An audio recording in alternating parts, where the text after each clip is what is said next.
خونکار ناول. سلام او عرض د احترام تاسو ټول اوریدونکو ته. هیله ده چې روغ او جوړ اوسئ. تاسو ته ښه راغلاست وایم خپل کانال ته.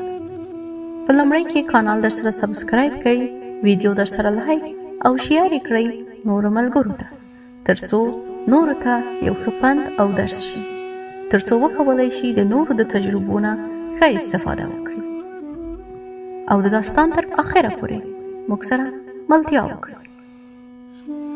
شروع کوو په داستان. سپوږمۍ وه. سړي منډې وهلې. ساه یې لنډه لنډه کېده. یو ځای ولوېد. بېرته پورته شو. پښې بې سکه وې. پر وچو پاڼو وخوت. زړه یې ولړزېد. شاته یې وکتل. پر اوږه یې نری درد تېر شو. لاس یې ور وړ. ګوتې یې په وینو لمدې شوې. څو ګړندي ګامونه یې واخیستل. پښه یې د دوو تیږو ترمنځ بنده شوه. پر مخ پرېوت. د خولې یې لاړې وبهېدې. د ولاړېدو سیکه یې نه لیده. یوې ټیټې ونې ته ور وښویېد. د ونې تنې ته یې څنګ ولګاوه. غوږونه یې څک کړل. چوپه چوپتیا وه. چرچرک نارې وهلې. سړي سړه ساه واخیسته. پورته یې وکتل. یوه ستوري منډه کړه. تر یو ځایه سپینه رڼا ورپسې وه. وروسته ورک شو. سړي ښه شېبه غلی ناست و. بیا یې ګېډه توده شوه. لاس یې ور وړ. ټټر یې پر وینو لوند و. ورو ولاړ شو. زړه یې سستي ورکوله. خوا یې راګرځېده. ټوخی واخیست. خولې ته یې لاس ونیو. ساه یې تر پزې راووته. څو ګامه یې واخیستل. پښې یې درنې وې. وینه یې ورانه ته ورسېده. وروسته یې ښی بوټ هم لوند شو. ټول بدن یې لړزېده. زنګنونه یې پر تیږو ولګېدل. باڼه یې سره وروسته. د کورنۍ غړي یې سترګو ته ودرېدل. لاسونه یې پر ځمکه ولګول. سترګې یې رڼې کړې. پورته یې وکتل. ستوري د اوښکو له لاسه تت ښکارېدل. سر یې وځړېد. زړه یې ولړزېد. لاسونو ته نږدې یې تور بوټونه ښکارېدل. د یو چا لمن یې پر مخ ولګېده. پاس یې وکتل. بني آدم. سپوږمۍ د یوه تبر د څوکې پر سر ولاړه وه. تبر په شدت ټیټ شو. د سړي په غاړه کې څړیکه وشوه. پر سترګو یې تیاره راغله. کیڼ اړخ ته رنګ شو. وینو داړه وکړه. ولیکه لندې تیږې د سپوږمۍ رڼا ته وځلېدې. یوه پیغله له کلا ووته. باغ ته ولاړه. یوه سپینه جنت کوکۍ شپرګه پر سره ګل ناسته وه. د نجلۍ ګرده لمن له بوټي سره ولګېده. ګل وښورېد. جنت کوکۍ خپل سپین وزرونه ورپول. والوته په هوا کې. له یوه بل پتنګ سره یو ځای شو. وروسته په شنو پاڼو کې تر سرو مڼو پټ شو. نجلۍ د لښتې پر ژۍ کېناسته. پلاستیکي چوټي یعنې چپلکې پر شنه چمن کېښودې. لښتې ته یې پښې ور وغځولې. اوبه سړې وې. یو دم یې د ښي پښې بټه ګوته وتښتېده. اوبو ته یې وکتل. یوه کوچني خړ کپ یې د دوو سپینو ګوتو په منځ کې خوله وهله. نجلۍ پښې ته ټکان ورکړ. کپ په اوبو کې مخ پورته ولاړ. نجلۍ ښي لوري ته وکتل. د شنو پاڼو له چولو څخه د تاکونو په منځ کې خړه کوټه ښکارېدله. چوپه چوپتیا. یوازې مرغۍ چونېدل. نجلۍ مخ ته څو لپې اوبه ور واچولې. اوبه وڅڅېدې، سپینه غاړه یې لمده شوه. خوند یې ورکړ. بیا یې لپه ډکه کړه. اوبو د پاسه د مرغۍ خرچوچونی یعنې بچي راوړه. نجلۍ ور پورته کړ.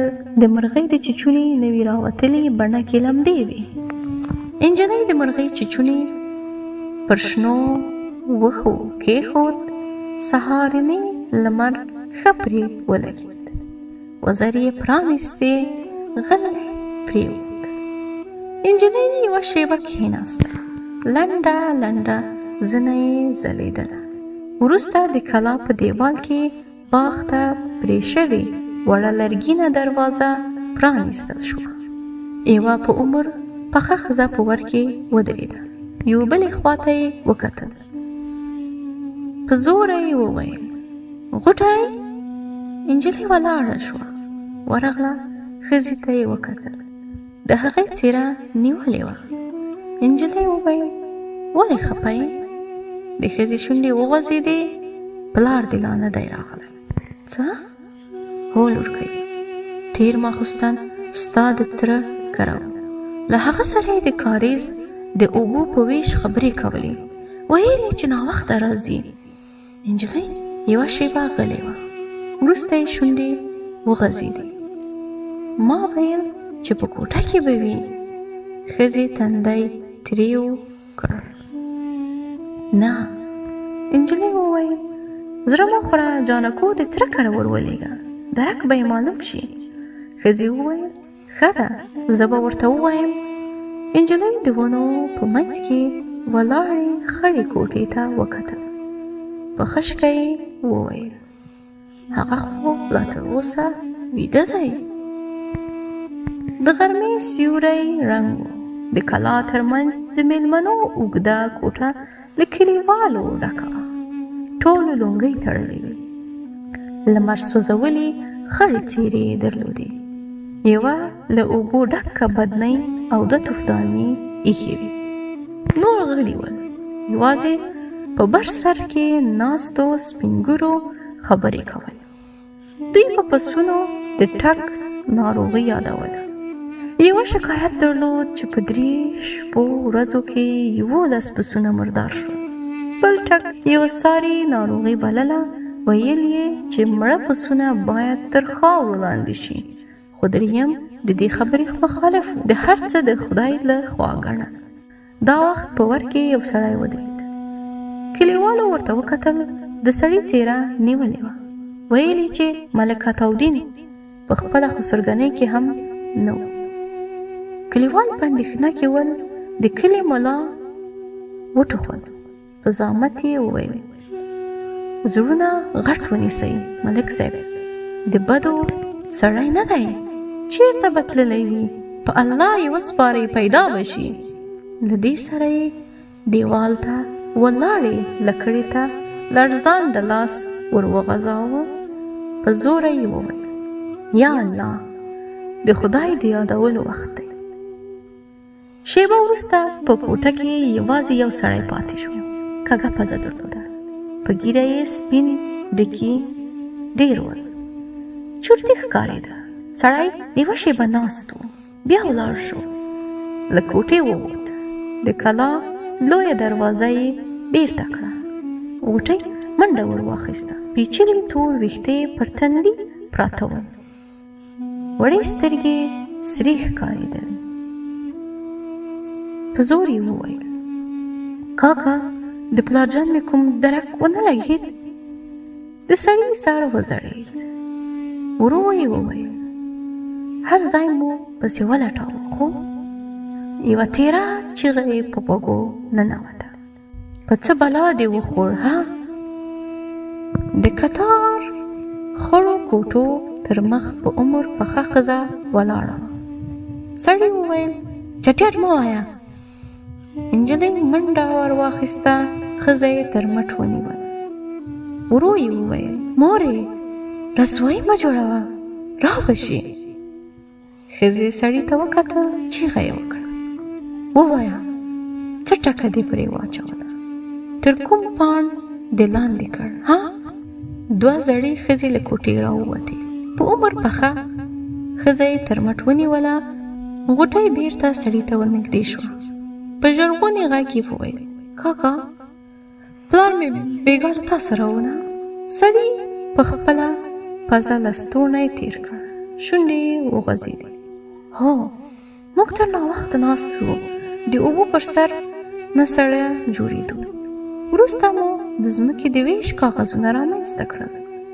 ښکاره لیکل شوي وو چې پلار دې د کاریز په اوبو کې 200 وروزه حق لري.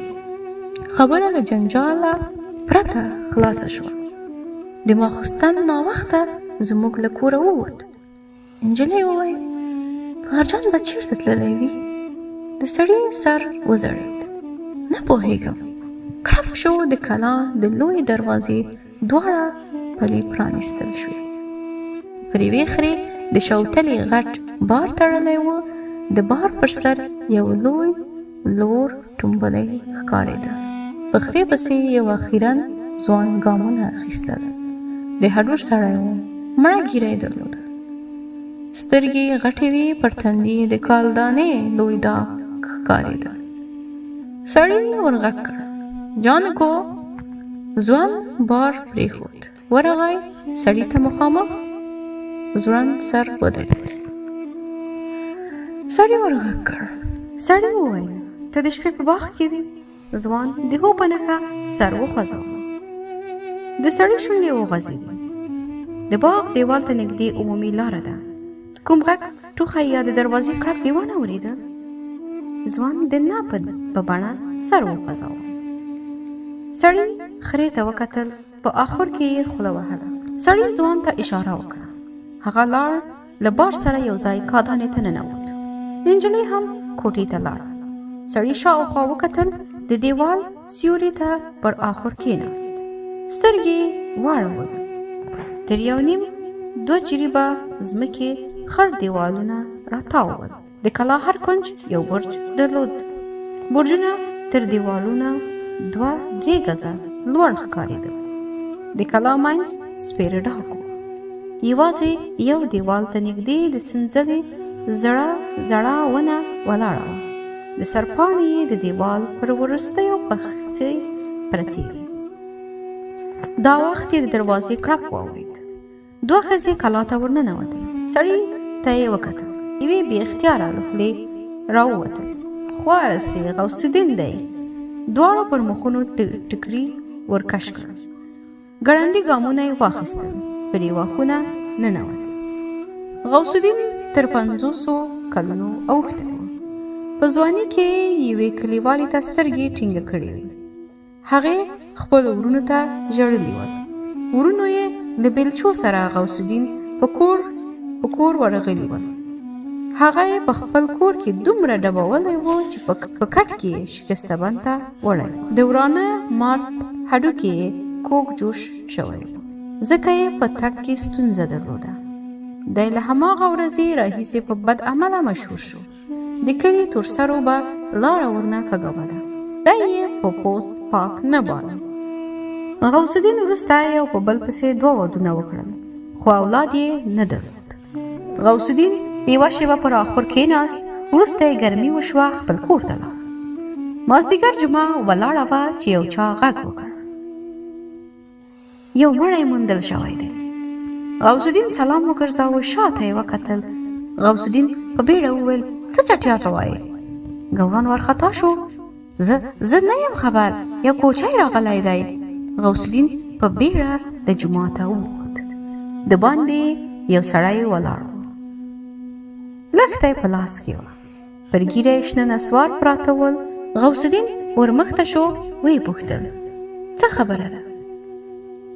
سړي په ډډ کوچاني غږ ځواب ورکړ: خدا زده، د غونډۍ په لمنه کې مې رمه پیوله چې سپی سره خوله راغی. ما وویل چې کومه مړزګه به یې موندلې وي، خو چې ورغلم له خاورو د یو چا په وینو لړلی لاس راوتلی و. دا وخت دربی شو. ډله کلیوال له جوماته راووتل. غوث الدین د غونډۍ خواته روان شو. نور خلک تر کوچي راوګرځېدل. غوث الدین له کلي ووت. کلیوال هم ورورسېدل. د غونډۍ په لمن کې میږو او پسونو خولې وهلې. کوچي څو تیږو ته لاس ونیو. کلیوالو منډه کړه. دوی ټول تر غوث الدین مخکې شول. غوث الدین پښه ورپسې کرښوله. کلیوال پر یوه ځای سره راټول ول. غوث الدین یوې خواته کېناست. سر ته یې لاس ونیو. وروسته یې ورو غږ واورېد.